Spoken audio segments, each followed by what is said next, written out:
வணக்கம். நீங்கள் இணைந்திருப்பது தினகரன் செய்தி பிரிவின் இரவு நேர பிரதான செய்தி அறிக்கையோடு. செய்தி தொகுப்பு தினகரன் செய்தி பிரிவு. செய்திகளை வாசிப்பவர் நீக்லாஸ் குறிஞ்சிகன். விரிவான செய்திகளுக்கு செல்ல முன் முதலில் தலைப்புச் செய்திகள். முள்ளிவாய்க்கால் இனப்படுகொலையின் 15ஆம் ஆண்டு நினைவு வாரம் ஆரம்பமானது. சிறுபான்மை மக்களுக்கு நீதி, புதிய அமெரிக்க தூதுவர் உறுதிமொழி.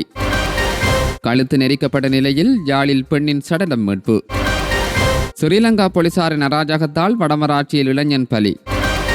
கம்பெனிகளுடன் எவ்வித சமரசமும் கிடையாது, இலங்கை தொழிலாளர் காங்கிரசின் தலைவர் செந்தில் தொண்டமான் திட்டவட்டம். இனி தொடர்பான விரிவான செய்திகள்.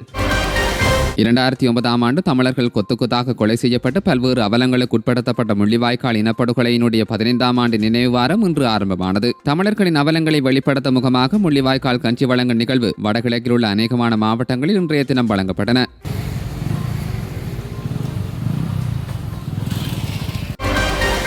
இந்த நாட்டில் உறுதியான எதிர்பார்ப்பில்லாத திட்டத்தோடு இருக்கின்ற தலைவர்களை தற்போது காண முடியாதிருக்கிறது. எனவே அந்த அடிப்படையில் மீண்டும் ஜனாதிபதி தேர்தலில் ஜனாதிபதி ரணில் விக்ரமசிங்க போட்டியிட்டார் அவரை வெல்ல வைப்பதற்கான ஆலோசனைகளை செய்து கொண்டிருக்கிறோம் என ராஜாங்க அமைச்சரும் தமிழ் மக்கள் விடுதலை புலிகள் கட்சியின் தலைவருமான பிள்ளையான் என்று அழைக்கப்படும் சிவநேசதுரை சந்திரகாண்டன் தெரிவித்துள்ளார். மட்டக்களப்பு மாவட்ட செயலகத்தில் இன்று சனிக்கிழமை மாவட்டத்தில் இடம்பெற்று வரும் காலநிலைக்கு சீரமைவான நீர்ப்பாசன திட்டம் தொடர்பான முன்னேற்ற மீளாய்வு கூட்டம் மற்றும் ஜனாதிபதியின் உரிமை தொடர்பான திட்டம் தொடர்பான கூட்டத்தில் பங்கேற்ற ராஜாங்க அமைச்சர் கூட்டத்தின் பின்னர் ஊடகங்களுக்கு கருத்து தெரிவிக்கையில் இவ்வாறு தெரிவித்தார். மாவட்டத்தில் உரிமைய திட்டத்தினூடாக காணி பகிர்ந்தளிப்பு தொடர்பாக அரசாங்க அதிகாரிகளுக்கிடையே அதன் சவால்கள் தொடர்பாக கலந்துரையாடினோம். நாட்டில் 20 லட்சம் காணி துண்டுகளை விரைவாக வழங்க வேண்டும் என்று வேலை திட்டத்தை ஜனாதிபதி ஆரம்பித்துள்ளார். ஜனாதிபதி தேர்தல் 10ஆம் மாதத்தில் இடம்பெறும் என்று அறிவிக்கப்பட்டுள்ளது. எனவே நாடாளுமன்ற தேர்தல் முதல் நடந்தால் நல்லது என்பது எனது தனிப்பட்ட கருத்து. அடுத்த தலைவராக உறுதியான எதிர்பார்ப்பில்லாத திட்டத்தோடு இருக்கிற தலைவர்களை தற்போது காண முடியாதிருக்கிறது. அந்த அடிப்படையில் ரணில் விக்ரமசிங்க மீண்டும் ஜனாதிபதி தேர்தலில் போட்டியிட்டார் அவரை வெல்ல வைப்பதற்கான ஆலோசனைகளை செய்து கொண்டிருக்கிறோம் என்று தெரிவித்துள்ளார்.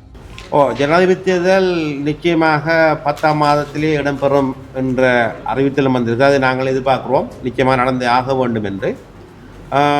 என்னுடைய கருத்து, ஒரு குழப்பகரமான சூழ்நிலை பாராளுமன்ற தேர்தல் முந்தி நடந்தால் நல்லது என்பது என்னுடைய எதிர்பார்ப்பு, என்னுடைய தனிப்பட்ட கருத்து. இருந்தாலும் உங்களுடைய கேள்வியின் அடிப்படையிலே ஜனாதிபதி தேர்தலை எதிர்கொண்டாக வேண்டும். உங்களுக்கு தெரியும், நாடு ஒரு சிக்கலான சூழலில் இருந்தது.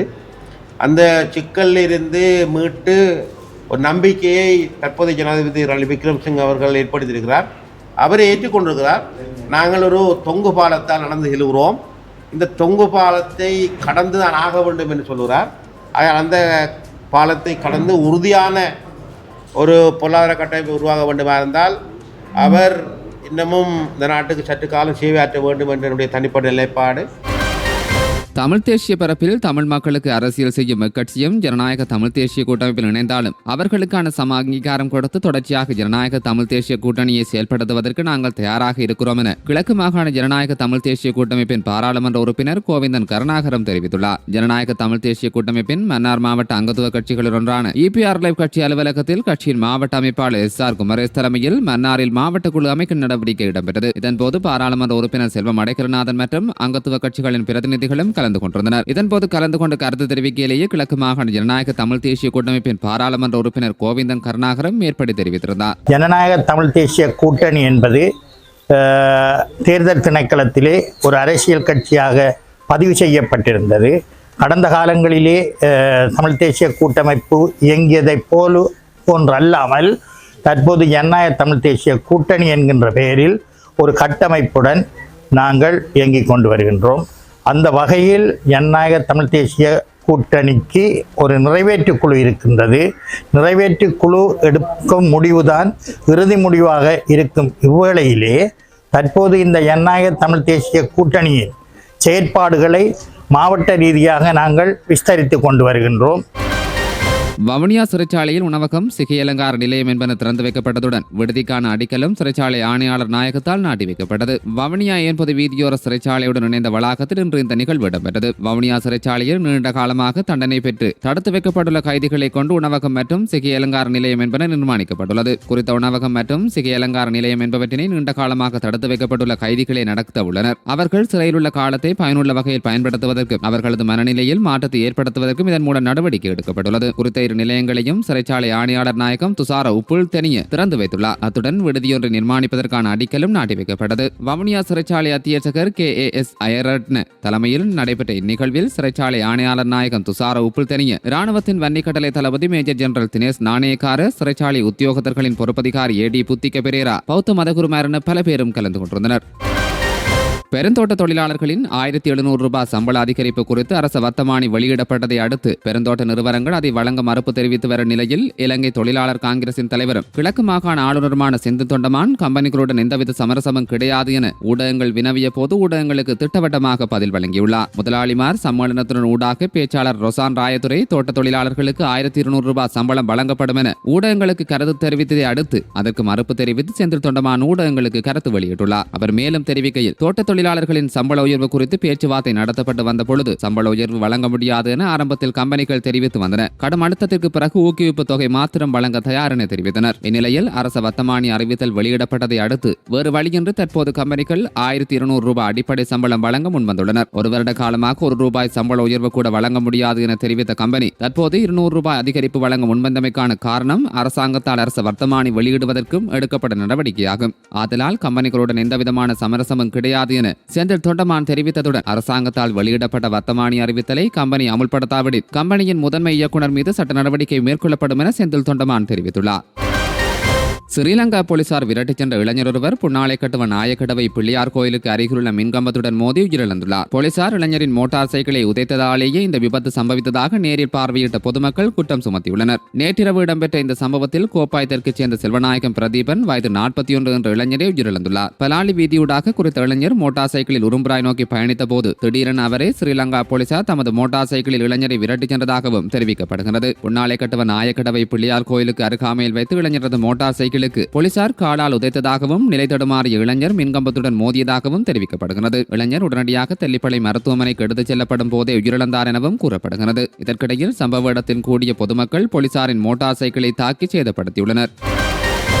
யாழ்ப்பாணம் மருதங்கேணி தாளியடி பகுதியில் குடும்ப பெண் ஒருவர் நேற்றிரவு கழுத்து நெரித்து படுகொலை செய்யப்பட்டுள்ளார். குறித்த பெண் தகாத முறைக்கு உட்படுத்தப்பட்டு கொலை செய்யப்பட்டமை தெரிய வந்துள்ளதாக போலீசார் தெரிவித்தனர். 3 பிள்ளைகளின் தாயான 44 வயதுடைய பெண்ணே இவ்வாறு படுகொலை செய்யப்பட்டவராவார். சடலம் அவர் வசித்து வந்த வீட்டின் கழிவறைக்கு முன்னிருந்து கண்டுபிடிக்கப்பட்டுள்ளது. கணவர் கடத்தொழிலுக்காக சென்று மீண்டும் வீடு திரும்பிய போது வீட்டுக்கு அருகில் மனைவி கிடந்ததை பார்த்துள்ளார். உடனடியாக மனைவியை பருத்தித்துறை வைத்தியசாலையில் அனுமதிக்க நடவடிக்கை எடுத்த போதும் அவர் ஏற்கனவே உயிரிழந்து விட்டதாக வைத்தியர்கள் தெரிவித்துள்ளனர். சடலத்தை பிரேத பரிசோதனை செய்ததில் அந்த பெண் தகாத முறைக்கு உட்படுத்தப்பட்டு கழுத்து நெரித்து கொலை செய்யப்பட்டது தெரிய வந்தது. சம்பவத்துடன் தொடர்புடைய சந்தேக நபர்களை கைது செய்வதற்கான விசாரணைகளை மருதங்கணி போலீசார் ஆரம்பித்துள்ளனர். இலங்கைக்கான அடுத்த அமெரிக்க தூதுவராக தெரிவு செய்யப்படுவதற்கு முன்மொழியப்பட்டுள்ள திருமதி எலிசபெத் கே கோர்ஸ் இலங்கைக்கான அமெரிக்க தூதுவராக தான் நியமனம் செய்யப்பட்டால் இலங்கையில் உள்ள சிறுபான்மை மக்களுக்கு ஆதரவளிப்பதாக நம்புவதாக தெரிவித்துள்ளார். அத்துடன் இலங்கையில் மனித உரிமைகள் தொடர்பான அமெரிக்காவின் கருத்தை அவர் நினைவு கூர்ந்தார். இலங்கையில் உள்ள சிறுபான்மை மக்களுக்கு பொறுப்பு கூறல், உண்மை, நல்லிணக்கம், வெளிப்படைத்தன்மை மற்றும் நீதியை வழங்குவதற்கு தான் அர்ப்பணிப்புடன் செயல்பட உள்ளதாகவும் அவர் வெளிப்படுத்தியுள்ளார். இலங்கைக்கான அடுத்த அமெரிக்க தூதுவராக தனது நியமனத்தை உறுதிப்படுத்துவதற்காக நடைபெற்ற அமெரிக்க செனட் வெளிநாட்டு உறவுகள் குழு கூட்டத்தில் திருமதி கோர்ஸ் தனது ஆரம்ப அறிக்கையை வெளியிட்டுள்ளார். இலங்கைக்கான தற்போதைய அமெரிக்க தூதுவராக ஜீலி சங் உள்ளமை குறிப்பிடத்தக்கது. முல்லைத்தீவு மாவட்டத்தின் எல்லைப்புற கிராமங்களில் உள்ள மருத்துவ தேவைகளுக்கு உதவுவதற்கு பிரான்ஸ் நாட்டின் மாநகராட்சி உறுப்பினர் ஒருவர் உள்ளிட்ட குழுவினர் முன்வந்துள்ளனர். முல்லைத்தீவு மாவட்டத்திற்கு அண்மையில் விஜயம் மேற்கொண்ட பிரான்ஸ் நாட்டின் மாநகராட்சி உறுப்பினர் ஒருவர் உள்ளிட்ட மருத்துவ குழு ஒன்று முல்லைத்தீவு மாவட்டத்தின் எல்லைப்புற கிராமங்களில் உள்ளிட்ட பல்வேறு இடங்களுக்கு சென்று மருத்துவ சேவைகள் குறித்து ஆராய்ந்துள்ளனர். குறித்த குழுவினர் முல்லைத்தீவில் உள்ள பாதிக்கப்பட்ட மக்களுக்கு ஏதேனும் உதவி செய்ய வேண்டும் என்ற எண்ணத்தின் அடிப்படையில் இங்கு வருகை தந்ததாகவும் கிராமங்களில் உள்ள மருத்துவ தேவைகள் தொடர்பில் ஆராய்ந்து இவர்களுக்கான தொடர்ச்சியான உதவிகளை எவ்வாறு செய்யலாம் என்பது தொடர்பான அரசு தரப்பு பிரதிநிதிகள், அரசு சார்பற்ற நிறுவன பிரதிநிதிகள் என பல்வேறு தரப்பினரோடும் கலந்துரையாடியுள்ளனர். இதன் பின்னர் சில மருத்துவ உதவி பொருட்களை வழங்கி வைத்ததோடு தொடர்ச்சியாக இந்த மக்களுக்கான மருத்துவ தேவைகளை வழங்குவதற்கான நடவடிக்கைகளை முன்னெடுக்க உள்ளதாகவும் தெரிவித்துள்ளனர்.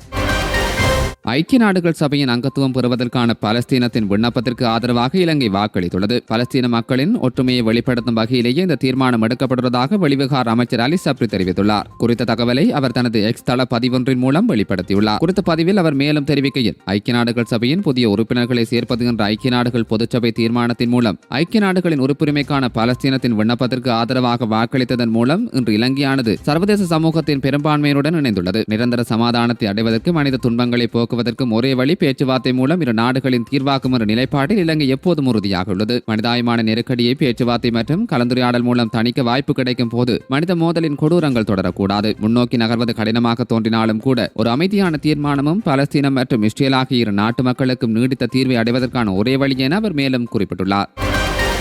இத்துடன் தினகரனின் இரவு நேர பிரதான செய்தி அறிக்கை நிறைவடைந்தது. தினமும் முக்கிய செய்திகளை உடனுக்குடன் அறிந்து கொள்ள எம்மோடு இணைந்திருங்கள். மீண்டும் மற்றொரு செய்தியின் வாயிலாக சந்திக்கும் வரை நன்றி, வணக்கம்.